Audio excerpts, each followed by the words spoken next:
Hey, what's going on, everybody? Happy Friday. Welcome to another edition of Mean Streets, powered by FTN, presented by Game Plus Network. Chris Meaney here with you. Always appreciate you guys hanging out here live on our FTN YouTube page. Smash the like button. You have any comments, any questions? And now is the time to leave them, especially if you are a hockey fan.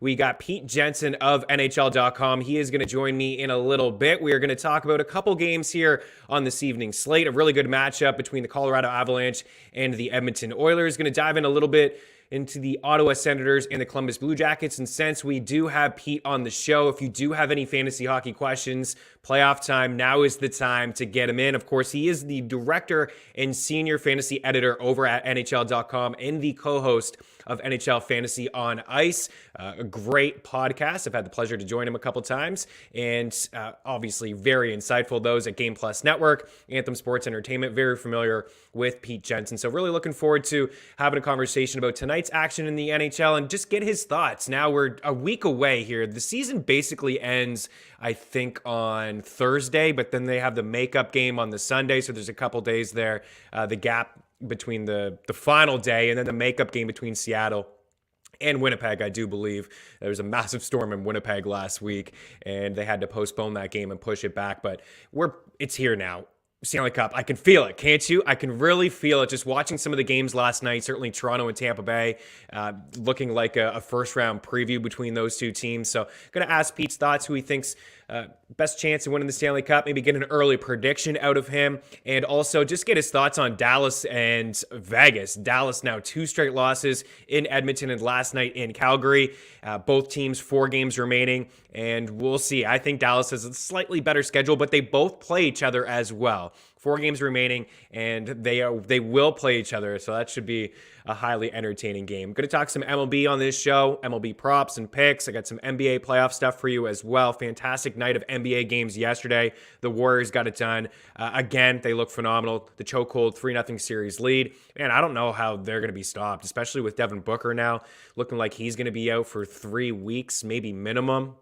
He's not going to play tonight. The Suns and Pelicans with that series tied up at 1. Then the Mavs and the Utah Jazz game. That was phenomenal to watch last night, certainly for me. But back and forth between those two teams. Utah came all the way back, made a game of it. But man, Jalen Brunson, unrestricted free agent in the offseason. This guy is going to get paid. I can't believe the performances that he has put on in games 1, 2, and 3 with Luka Doncic out. Shout out to Spencer Dinwiddie as well. And a great comeback by the Memphis Grizzlies. I turned off, not gonna lie. It was like 30 points. I just felt like it was over, and Minnesota was rolling at home, and Memphis comes all the way back.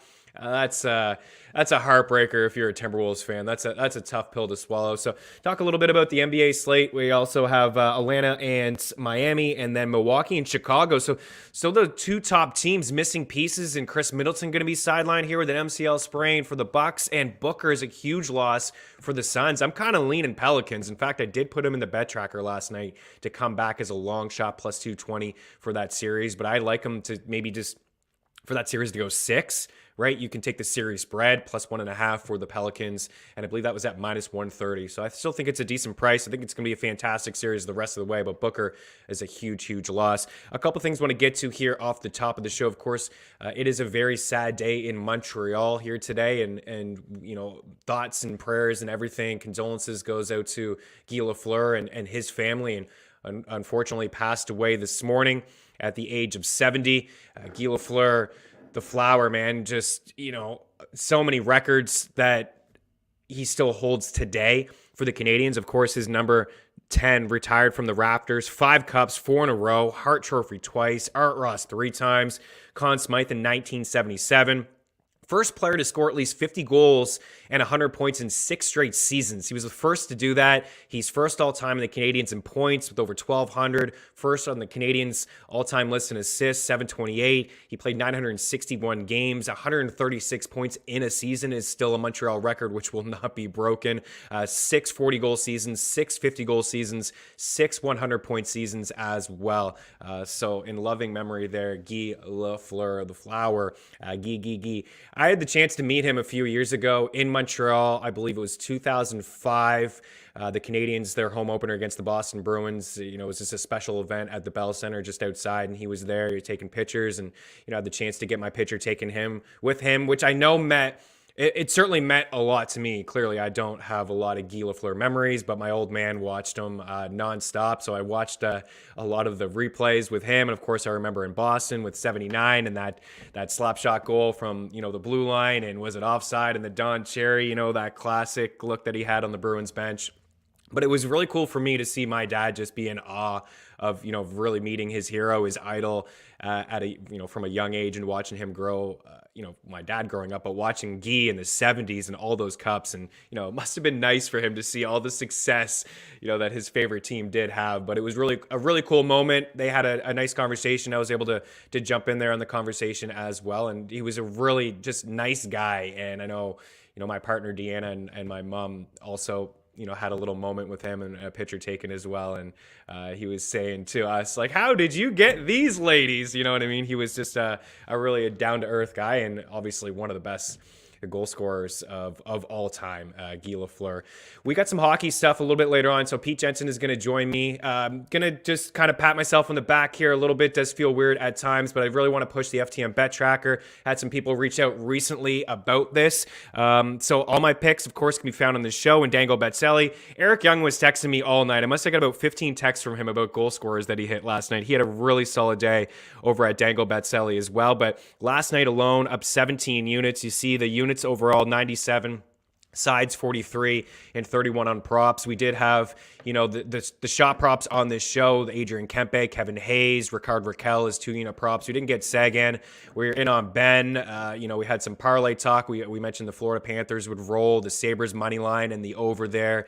Had the puck line in LA and Calgary and St. Louis there. So it did work out. Obviously, it's not always going to work out like that. We were down to 30 some odd units early March. It was a rough go. I was kind of feeling not great. I just, obviously want to be able to have some success. So there have been some people reaching out. So I just wanted to, of course, pump the tires a little bit, but also just say that, if you are on the fence for a betting package over at ftnbets.com, DMs are open. If you have any questions at all, you can sign up monthly. We keep track of all of our picks. We keep track of everything. We have the Discord channel. We have some tools, all the picks, all the bets available across all the sports from everybody over at ftnbets.com. We'll talk bankroll management, all that good stuff. We also have a lot of fantasy hockey talk as well. We mentioned yesterday the huge hit that one of our subs had at 10K over at ftndaily.com. We'll continue the hockey talk here on this show. Pete Jensen of NHL.com is in here next. We'll take a look at tonight's slate, get his thoughts on Dallas or Vegas, who he thinks is going to get in, and who's his early lean for a Stanley Cup final here. Will it be Tampa Bay again 3 times in a row? Can they do it? We'll talk about that and a whole lot more. Keep her locked. Mean Streets continues here on Game Plus Network.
Welcome back to Mean Streets here live on Game Plus Network. Chris Meaney with you as we bring in the director, senior fantasy editor, and the co-host of NHL Fantasy on Ice. It is Pete Jensen of NHL.com. Pete, always a pleasure, dude, to catch up. And I wanted to, get you on this show before the Stanley Cup playoffs, got underway. I know you're going to be really busy over at NHL.com. So we're kind of there. We have a good feel of who's going to get in. We don't really know the matchups. But speaking of matchups, you and I are playing in one in my home keeper league. We were both in the finals against each other. So I thought, you know what? Got to have you on the show this week. So I appreciate your time for jumping on here. And how's things going, man?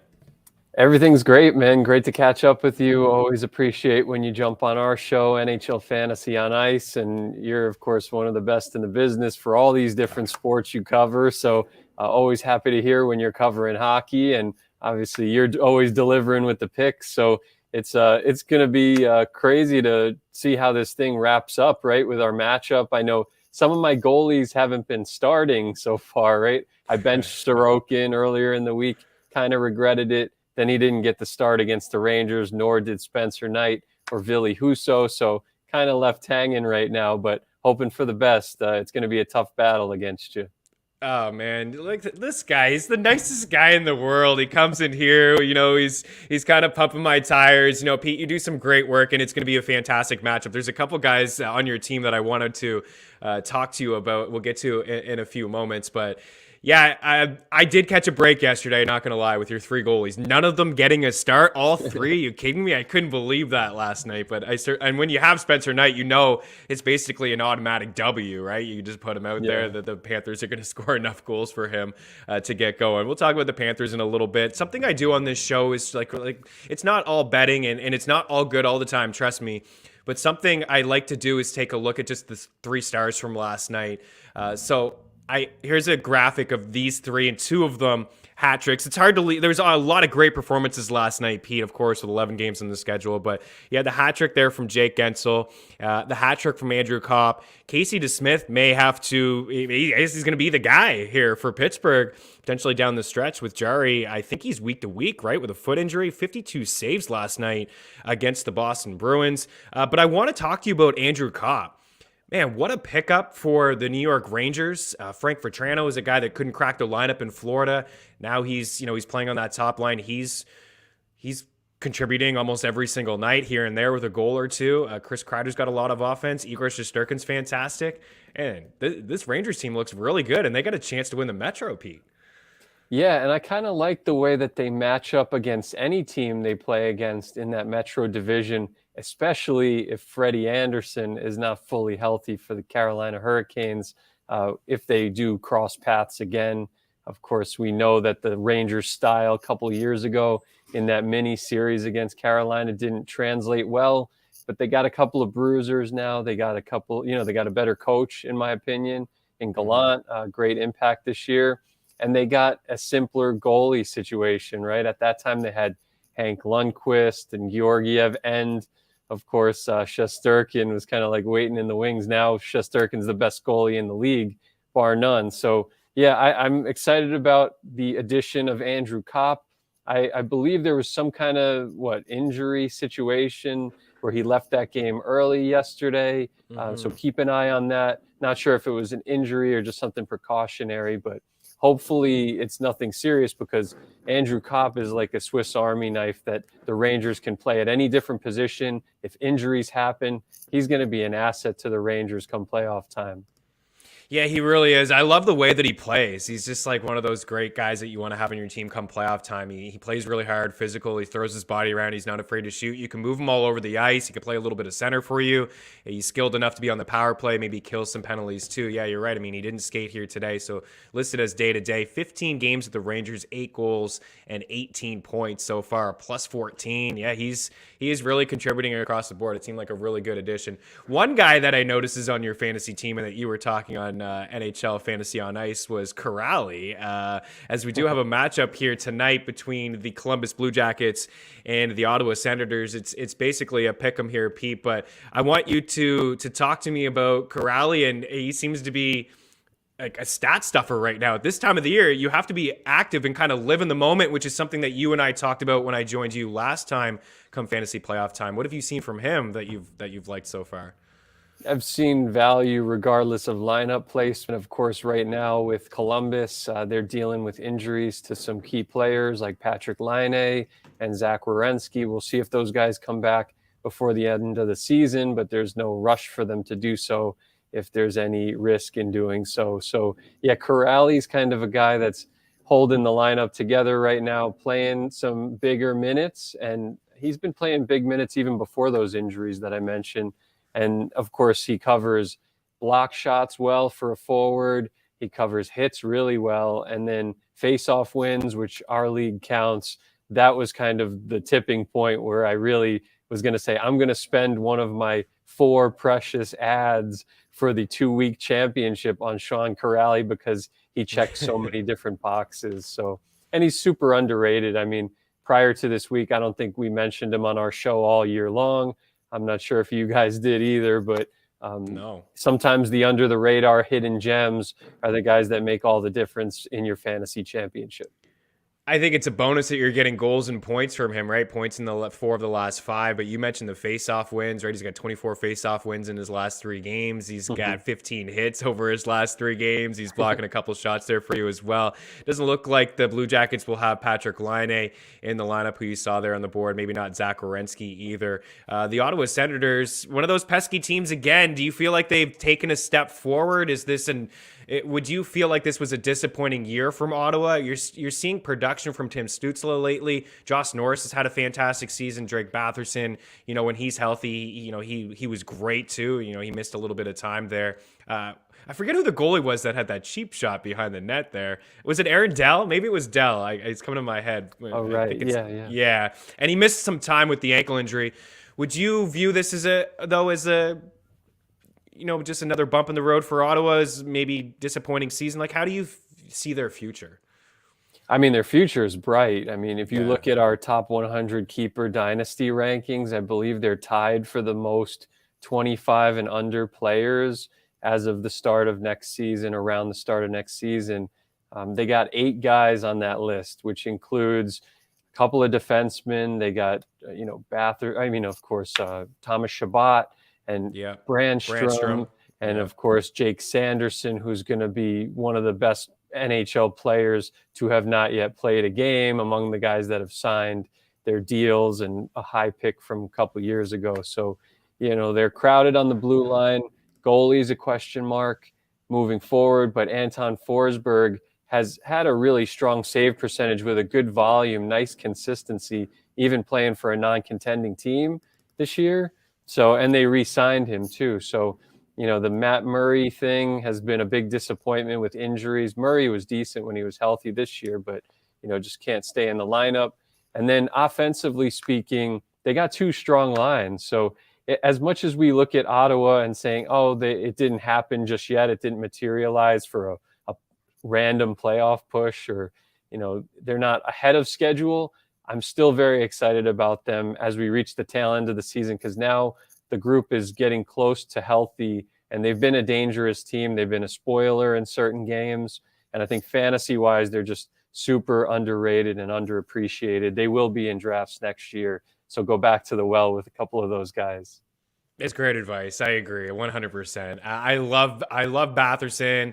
I love Norris. Brady Tkachuk obviously can fill a lot of categories for you, and certainly Tim Stützle is a really good player too. Yeah, Josh Norris, 33 goals, 51 points in 61 games. That's pretty good. The shooting percentage is a little high at 21%, but last year it was 17%. Like, he's just a good shooter. I think that's it. I don't know if he'll stay around that career mark, but clearly this guy's a 30-goal scorer in the NHL. Doing it in year 2 is pretty impressive. There's a really solid looking matchup tonight in the NHL between the Colorado Avalanche and the Edmonton Oilers. There's some great guys, of course, on Colorado and on Edmonton. We could see a lot of goals here in this game. I guess I ask you, is this the year for Colorado? But I'm more intrigued to get your thoughts on what you think of the Edmonton Oilers here as a team that's playing really good hockey down the stretch, getting good goaltending, in particular from Mike Smith lately. He had the back-to-back shutouts, which helped me out in one of my leagues. And The goaltending, aside from Mike Smith, the play at home has been really good, Pete. What do you think about this matchup tonight? What do you think about the Oilers in the playoffs? I mean, Colorado very rarely loses consecutive games, and they slipped up the other night against the Kraken. So, probably bounce back spot for them. But Edmonton has been picking up some nice wins here and there, right? Dallas, Vegas, some meaningful wins against contending Absolutely. teams, which makes you feel a little bit better about them heading into the postseason based on their play of late. And yeah, I mean, you were mentioning Casey DeSmith, and I know Antti Ranta has been really valuable lately in the absence of Freddie Anderson, but no goalie in my book. Maybe Cam Talbot can match has matched what Mike Smith has been able to do over the past couple of weeks. But with a couple of shutouts, I mean, Mike Smith has, at 40 years old, I mean, he's revitalized, he's staying healthy, and he could be a difference maker for the Oilers in the playoffs. We've seen him excel in the playoffs before at a much younger age with the Coyotes, but yeah, I think it's a total revelation what's going on with him, and it gives the Oilers a different layer in their position of greatest need, right? We know they can score. We know they have a deep defense with Barry and Nurse and Bouchard, but now we're really talking with Mike Smith playing this way.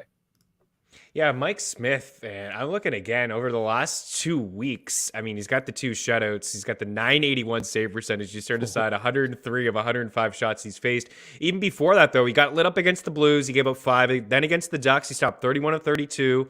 Then against the Sharks, he stopped 31 of 32. The Kings, 31 of 33. Those were 3 games on the road. Then they went back to Koskinen for a couple, and then they went back to Smith. Shutout, Dallas, 34 of 36. Like, the guys, and all of a sudden, Pete, he's got a 2.88 goals against average. He got 14 wins and 913 save percentage. I was going to ask you if you thought they would go back and forth in the playoffs between him or Koskinen, but clearly it's going to be whatever he can do at his age if he can stay healthy.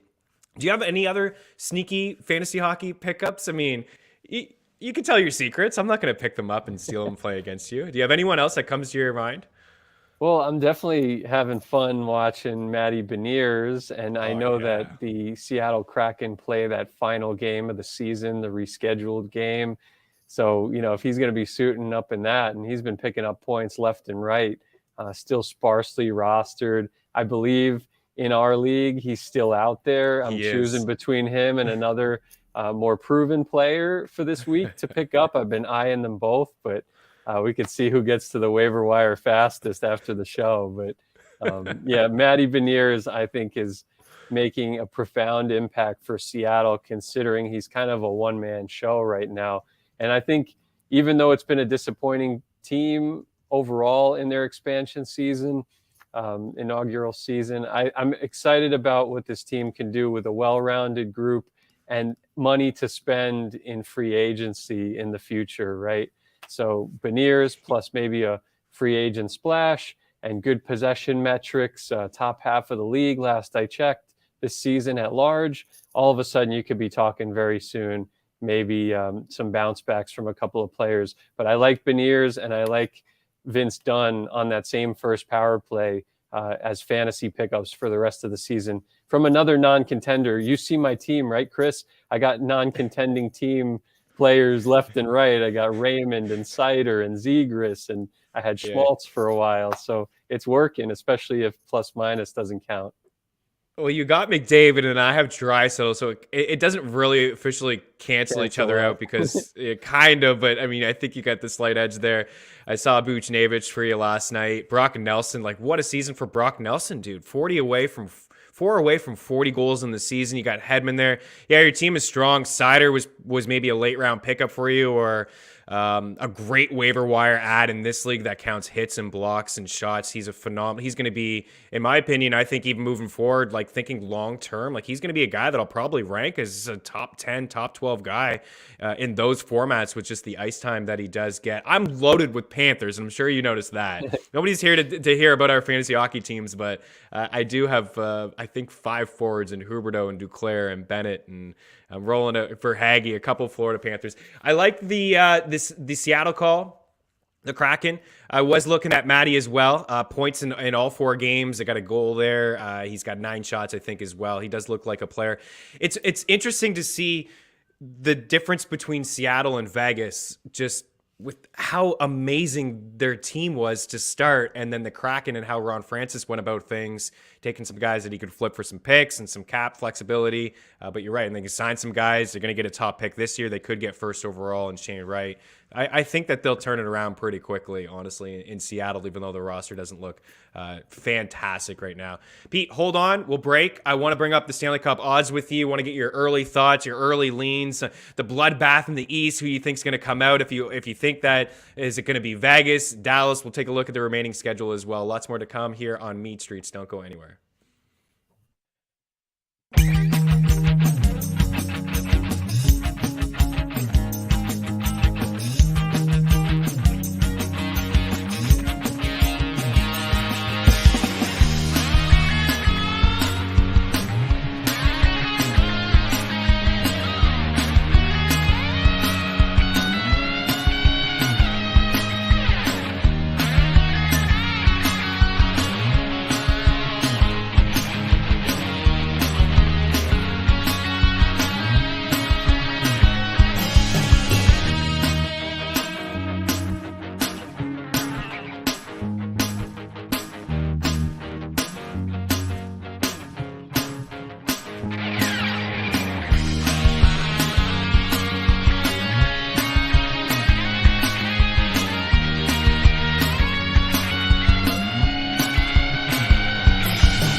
Chris Meaney and Pete Jensen of NHL.com here with you. Thanks for taking the time to hang out here on Game Plus Network. Pete, before we get into the Stanley Cup odds and get your thoughts there, I got to ask you about Vegas and Dallas here. So as of today, we have Dallas in the second wildcard spot in the West, 91 points, 4 games remaining. All 4 games remaining at home. Seattle, Vegas, Arizona, and Anaheim. The Golden Knights, also 4 games remaining, and they have 89 points, just 2 points back, and a bit of a road swing for them. They play San Jose at home, then they go into Dallas, into Chicago, into St. Louis. Clearly, that game against the Stars is going to mean a whole lot. If Dallas wins that one, it's probably game over for the Vegas Golden Knights. But if the Golden Knights maybe win that game, anything could come right down to that final game. If you had a lean, I think the schedule is a little bit nicer for Dallas. Do you have a feel of who gets in? Yeah, I think it's probably going to be Dallas, right? Like, I feel like they've been more consistent down the stretch of the season.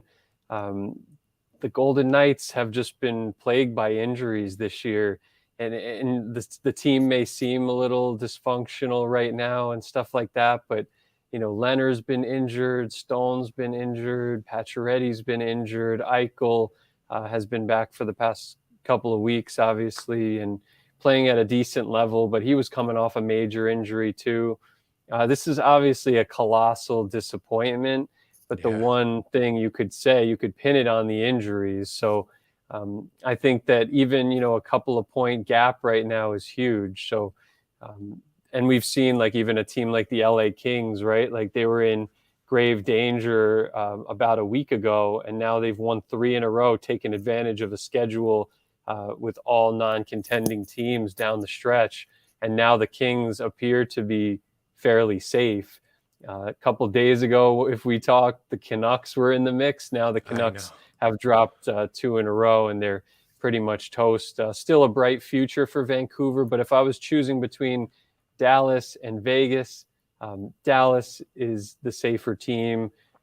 Vegas, in terms of their futures outlook beyond this season, I still think they have a lot of bounce back appeal. I don't think they should tear it down or anything like that. They have gotten a bright spot in Logan Thompson. If Logan Thompson plays their games the rest of the way, I think they have a better chance to sneak into the playoffs. I don't know if you agree, but he's been a real bright spot for that franchise this year with everything that's gone wrong. I do agree. Yes, I do. I mean, I think maybe Robin Lehner has more upside, but he's just not 100. He's just not healthy, and it's just not working for him. Is one of the another guy that dealt with injuries, and Alec Martinez. There's been so much going on in Vegas, but I think we could agree that they have the higher ceiling. They have the better chance of upsetting Colorado in the first round than Dallas. I actually feel pretty confident in saying that. But the 4 games at home certainly is the difference maker, and they're really good on home ice, 24-10-3, the Dallas Stars. So I feel like Dallas, they beat Seattle, Vegas beat San Jose, then it comes down to that game. And then if Vegas does win it, all of a sudden you're tied. But the remaining 2 games for Dallas, Arizona, and Anaheim, I think there's just a little bit more firepower for Vegas, opposing teams rather, to go into Chicago. You still got Kane and DeBrincat who can take over a game. Taves is playing pretty good lately. I noticed that Tyler Johnson is back in the lineup, kind of hitting the score sheet. And then at St. Louis, this team just keeps scoring left, right, and center. So that's not going to be easy. Final game of the season, and the Blues are going to want to knock out the Golden Knights as well. So, and they're going to be fighting for home ice against the Wild. So there's still a lot to play for, and it'll be tougher opponents, I think, for the Golden Knights. These are the Stanley Cup odds. Just want to bring them up with you. Colorado up at the top, favored. Florida, Calgary in there. So 2 teams that really just jumped up, Pete, since the start of the season. The Panthers were 26-1. The Flames were 25-1 before they picked up Tyler Toffoli and went on that run. Maple Leafs in there, Lightning. It looks like a first-round matchup between those 2 teams. They both played last night, and it was highly entertaining, not just because the Leafs lost by 6 or 7, jokes aside. Carolina, the Rangers, Boston, Minnesota there. You don't have to talk to me about odds or picks. I'd just like to get your thoughts on maybe the West and the East. Like, who are 2 or 3 teams that maybe you'll be targeting in your fantasy hockey playoffs? Like if you're doing any drafts with your buddies or you're doing your in-season rankings, who are a couple teams that you're looking for? I mean, I think the winner of that St. Louis, Minnesota series could really pose a threat to the Avalanche in the next round, assuming the Avalanche would get past Dallas if they had a rematch from 2 years ago. Much stronger team than Dallas, and I completely agree. They're probably hoping to play Dallas compared to Vegas after what went down last year, and they failed to make adjustments. You don't want to let Vegas sneak in, and if they do, they got to put them away early because we all saw what happened last year with Colorado losing 4 straight. A couple teams that really jump out to me, deep teams, deeper than usual: Minnesota Wild, Boston Bruins, St. Louis Blues. Those are all teams that usually rolling 3 strong lines and having good goaltending are the most important things come playoff time. Minnesota obviously has, I think, a stronger defense than St. Louis, but St. Louis is pretty deep as well. They've survived a longer-term injury to Torrey Krug. Parts of the season, they were still scoring like crazy. And then the Boston Bruins, I feel like, are a sleeper because they're in that same division as Florida and Tampa and Toronto, right? Would you be surprised if Boston knocked off any of those teams in a 7-game series? I certainly wouldn't. And then if they did, you'd look at them in a completely different light, and maybe we'd say the Stanley Cup window is still open for the veteran members of that team. So yeah, those are teams that I'm excited about, just potential upsets in any given series that they play, and certainly capable of deeper runs. But Minnesota, with what they've gotten from Matt Boldy, gives them another layer. 2 strong goalies in Talbot and Fleury gives them insurance. Minnesota is probably the team that I like the most out of those 3. I like them to squeak by St. Louis if I were to pick based on today for our NHL.com picks. And then I think Colorado would have their hands full, as Vegas did last year against those Wild. Yeah, the Wild are great. I love their squad. I just feel like they have a playoff team. Like just the way that their style of play that they play heavy. They got skill. They're good defensively, like you said. And I mean, if anything happens to Fleury or Talbot, either or, right? I mean, they could go back and forth. I think they got to choose, and I feel like they're going to go with Fleury in the experience. I feel like he's going to be the game one starter, but Talbot is more than capable in case anything does happen to Fleury. That is going to be a phenomenal series to watch. I still like the Flames, Pete. I'm still a big fan of Calgary and what they have to offer, and if they can avoid those teams right into the third round, if they play, I guess they play Nashville. If they could beat Nashville, and then they have the matchup between LA or Edmonton, I would give them the benefit of the doubt against those two teams as well. I do think the Kings could be sneaky. I'd like to see Drew Doughty in there. It's tough to pick a side, man. I do like your Bruins call as well. Avoiding Florida would be key for them. You know, maybe that matchup against Carolina or the Rangers. We do kind of got to get out of here, but we're north of the border. Those are in Toronto area, Ontario area. The Leafs have been playing really good hockey, Pete, over the last month, aside from last night. Of course, there's no Austin Matthews in there. They didn't have Jack Campbell between the pipes, and Tampa showed up in a big way. Quickly, just like a minute or so on both of those teams. Is it too much hockey? Have they played too much hockey, Tampa Bay, to go back to back to back? Is all the hockey maybe going to catch up? Do you think they could flip the switch? Or is this the year that maybe Toronto does get a little bit of puck luck? Let's be honest. They've been a little bit unlucky in the first round of the playoffs over the past couple of years. Is this the year that maybe they could beat Tampa and go on a run? I would probably lean towards Tampa in a series against the Leafs if they met up. I like the Florida Panthers more than I like the Leafs, and I like the Boston Bruins more than I like the Leafs. Okay. So, I mean, I'm not dismissing the Leafs. I know that they've been capable of bigger things than they've actually put forth the past couple of postseasons. I've been disappointed by them. I just think their roster is a little worse than it was the past couple of years. I think they will miss Freddie Anderson. I don't know that he was fully appreciated over the years. I don't know that their goaltending's better without him. I do like, the fact that Muzzin, when Muzzin's healthy and Giordano's there, like I feel better about Toronto and their chances of winning a playoff series. But, I think Florida's drought much more likely to come to an end than Toronto's this year.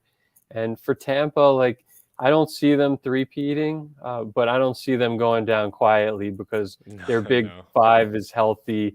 Even a guy that's been slumping a little bit, Killorn, popped off yesterday. You can't overlook a player like that, especially with the postseason experience. And, a little underwhelming performance during the fantasy playoffs from Vasilevsky, right? 10 goals allowed in the first two games and then losing to Detroit the other night. Nobody could have expected that in their wildest dreams, but I think there's some bounce back appeal from him. He could steal a playoff series on his own.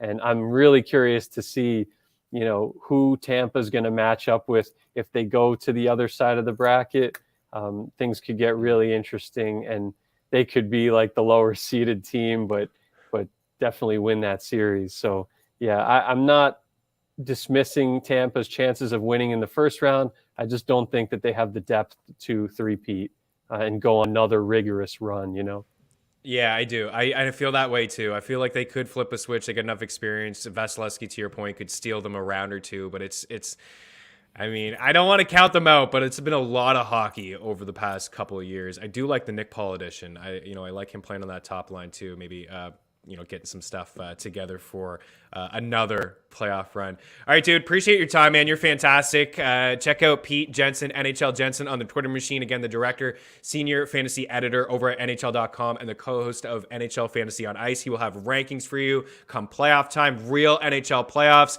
Guys to help you out in your pool. He'll be with you talking throughout the playoffs, and I'm sure that you'll have a Stanley Cup preview show as well. Pete, appreciate your time, man. Thank you so much for doing this. Good luck in our matchup.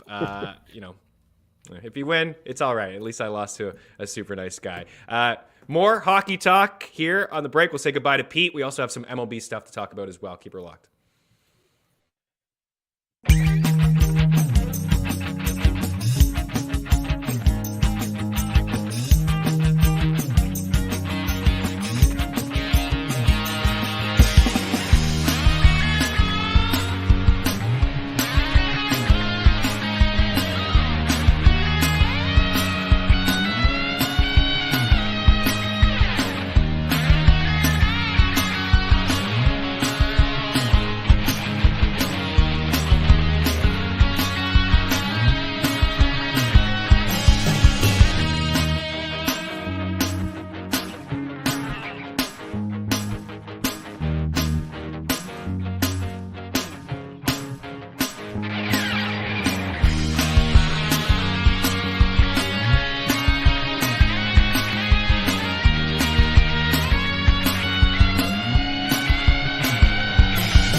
Welcome back in. A little bit more hockey talk. Pete Jensen's fantastic, isn't he? He's just the nicest guy. I didn't even have to pay him to say all those nice things to me. And, I kind of feel like, I'm psych. I hope I take him down in the Fantasy Hockey Championship. Okay, so some NHL props and some picks here. Hopefully we can continue the success. Usually how it goes when, I pump up FTN and off a good night, it's bad night. So proceed with caution here, but hopefully we can finish the week here strong into the weekend. Let's start with the shot props. Again, there's only a handful of games here, so 2.5 across the board here, apart from Connor McDavid. This is a really good spot for the Ottawa Senators. The Columbus Blue Jackets looks like they could be without Zach Werenski, they could be without Patrick Laine, but even still, if those two guys did play, I still would like this Ottawa Senators team to just kind of rack up a few shots. They've been the Blue Jackets, that is, this is a team that's been giving up a lot of rubber. 5-5 per 60, according to Nigel Statrick, over the last 6 weeks of the season.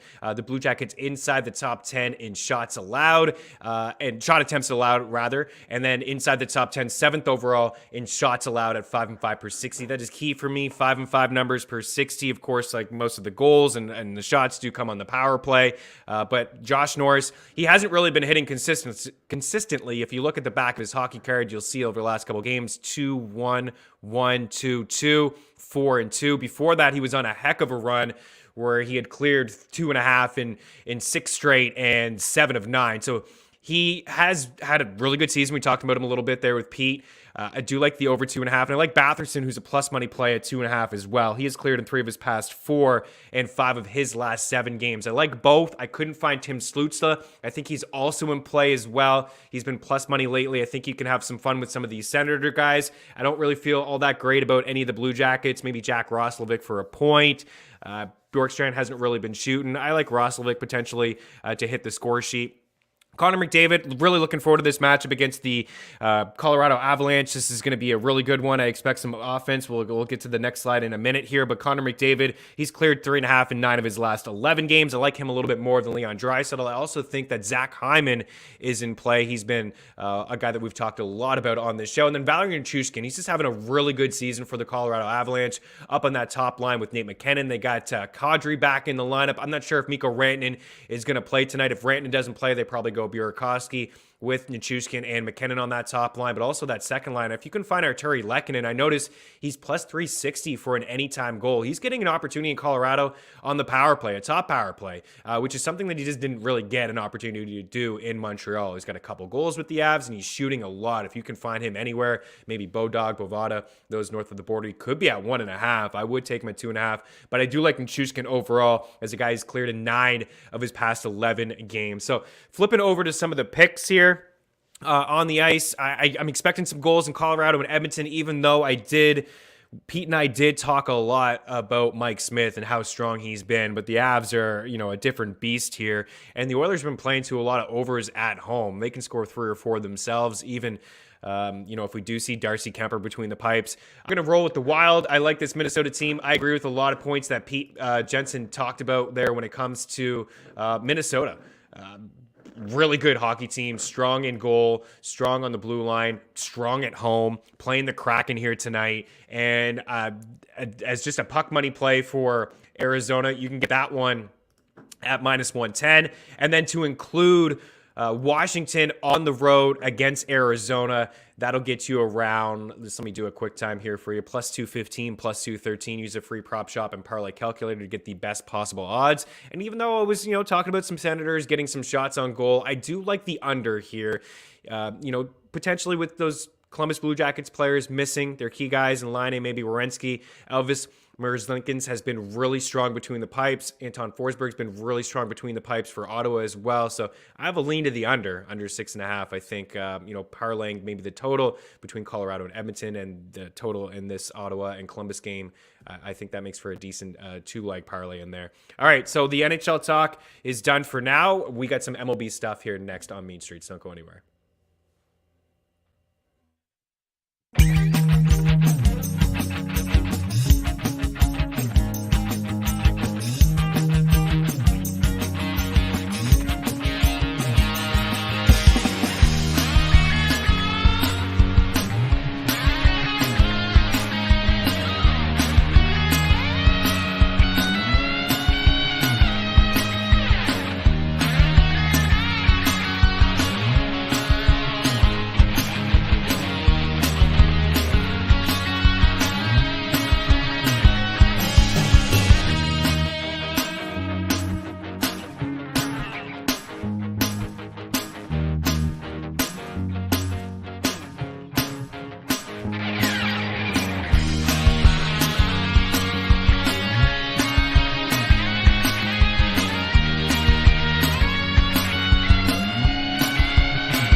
Welcome back in. A lot of action around the dime and a ton. Everybody's in action. You got the Cubbies playing a little bit earlier. So a couple MLB props for you, and I'll probably wrap up Mean Streets with a couple MLB picks, just straight picks. But here's what I'm thinking from a prop standpoint. I really like CJ Cron today. It has nothing to do with revenge, maybe a little bit. This is actually a pretty decent price for him to get a hit at minus 145 for CJ Cron. He's going to see pitches from Tariq Skubal of the Detroit Tigers. Skubal last year allowed 35 home runs and 34 to right-handed batters, and he had a 48% fly ball rate against righties. So he's just a guy that I believe, so far, very small sample size, he's keeping the ball on the ground, but the fly ball rate was really high last year, and I really like CJ Cron anytime he's up against a lefty. Of course, you're going to keep that in mind in cores. You're not going to get these kind of odds at home. No chance at plus 530 for him to hit a home run. That's kind of a bit of a bonus shot there, but last year against lefties, a 311 average, 8 homers, 409 WOBA, 144 WRC plus. He had 28 home runs overall. He had a 44% fly ball rate against lefties as well, a little bit higher than his fly ball rate against righties. So he's got some pop in his bat. He's hitting in a great lineup. I do like the Rockies, man. They're playing off to a really good start. They can score some runs there. So CJ Cron for me, he's got some pop. Let's see if he can get a hit for us. I was looking for total bases, couldn't find it. Probably at plus money if you wanted to get involved there. Maybe you can get a home run, plus 530. Anthony Rendon has a pretty good matchup too. I expect him to be in the lineup tonight against Zimmerman of the Baltimore Orioles, another southpaw on the hill for this evening. Another guy who gives up a ton of contact. And Anthony Rendon, you can't really go off of the last 2 years. He was hardly healthy. 2020 was a shortened season, and he battled multiple injuries last season. But a career guy against lefties, a WOBA that's flirting with 400, 393, and a guy that's, a really good average as well, just against lefties for his career, 295. We're just looking for him to get on base a couple times. Of course, walks don't count, but if he can get a couple singles, maybe a double. I'm not really into his power. He doesn't have a ton of power, but Zimmerman does give up a lot of contact and a lot of fly balls. And then Aaron Judge, speaking of fly balls and home runs, a matchup against Aaron Savali of the Cleveland Guardians is a guy last year that gave up 23 home runs, struggled against right-handed batters, more so than left-handed batters. Aaron Judge is off to a pretty good start, was among the leaders, him and Stanton last year in terms of power against right-handed pitching as well. So I think that's a pretty good spot for Aaron Judge. I think he could go deep as well, but I wanted the plus money play for the over 1.5 total bases. We're going to round out Mean Streets just talking about the NBA playoffs with 3 games on the schedule. Don't go anywhere. One more segment.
Welcome back in one final time. So 3 more games in the association here tonight. Before I get to a couple of those picks, there were a couple MLB picks that I actually don't mind here this evening that I wanted to talk about. The Houston Astros playing the Toronto Blue Jays. We have Justin Verlander on the bump for the Astros. They're pretty heavy favorites at -160, but I do like them tonight. Verlander's looked like vintage Verlander over his first couple of starts. He's thrown with a lot of velocity. He's always had the command. He's striking guys out. I obviously do like this Jays lineup. I like the Astros one as well, and I do believe Ross Stripling is on the bump for the Bluebirds. So I am leaning with Houston there. I do like the White Sox. I don't know if Mike Convery's in the house. I saw the conversation there. Morning, guys. The White Sox stink. Let's talk some hockey there. I do like his White Sox today with Michael Kopech on the bump for Chicago. I do give them a slight edge offensively, in Minnesota has got a lot of swing and miss in their lineup. So I like the White Sox in there as well. And then I do like the Giants, or the Rockies was my dog. The Colorado Rockies at +130 up against Tariq Skubal as well. Antonio Senzatella is not the best pitcher for the Rockies, a bit of a contact guy. But like I said, Skubal's just allowed a lot of power, a lot of pop over the last year. And I do believe the Rockies could get to him. I think it's a pretty good price to get a Rockies team on the road, still at plus money. All right, tonight in the association for the NBA, you know what? I have this lean to the Bulls. I really do. We joke on this show about them winning. I know DJ Betts came in here looking for a dog. We talked, if you're looking for a dog, and I know there's a lot of bonuses in Ontario, those that can now officially bet with new books, and we have some sign-up bonuses inside the link of the description of this video. The Bulls are +122 at home, +130 that you can get. No Chris Middleton. It's going to be a pretty good matchup. I think this series has shifted a little bit. I think it could go the distance. How about Gus Johnson with the call? Frozen DeRozan, ice in his veins. DeRozan was awesome in game 2. We gave Vucevic point prop in game 1. I like him again. I'm seeing 19.5 in game 1.